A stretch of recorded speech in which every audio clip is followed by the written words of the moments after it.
Welcome back to The Lead. Sticking with the politics lead now, and another possible disconnect at the highest levels of the administration. Sources now telling us before Vice President Pence pledged a steadfast commitment to the European Union, White House Chief Strategist Steve Bannon said something to a key European ambassador that seemed to be quite the opposite of a steadfast commitment about how the U.S. will be dealing with European nations.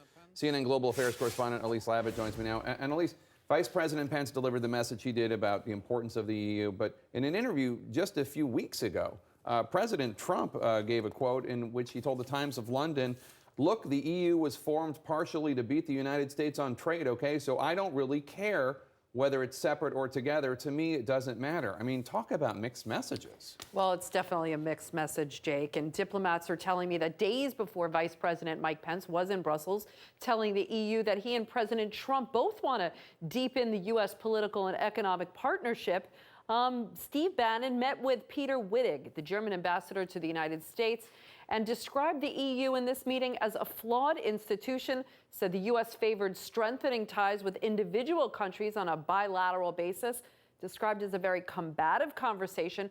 The sources said that Bannon spelled out a nationalist worldview, citing a wave of anti-EU populist movements, a similar refrain to the one he had previously articulated as the chief of the right-wing website Breitbart News. Now, both Wittig and the German government declined to comment, citing the private nature of the talks. The White House downplaying the account of the meeting as inaccurate. They're just calling it a quick hello.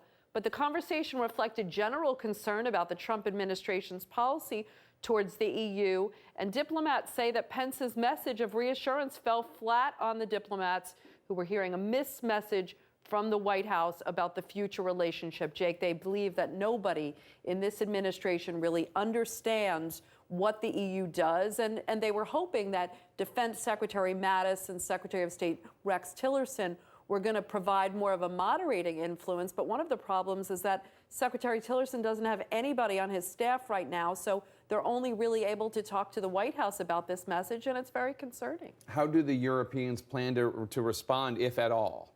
Well, I'm told they're, kind of planning for the worst case scenario, but hoping for the best. I mean, in the best case scenario, the U.S. Essentially deals with President Trump on a more pragmatic basis. He wants to deal with countries bilaterally, but the worst case scenario is a more ideologically driven policy on Russia and the EU. That source said that Germany doesn't need Trump to understand or even appreciate the EU, but they need to understand how important it is, Jake, to Germany. And one diplomat telling me, listen, the U.S. is now treading on its front lawn. You have elections in Europe this year, in the Netherlands, in France, and in Germany. And after President Trump's comments, supporting Brexit and maybe support for some of these other movements, there's a lot of concern right now. There is nothing that Vladimir Putin wants more than for the EU and NATO to dissolve. That's Elise right. Labott, thank you so much. Joining me now.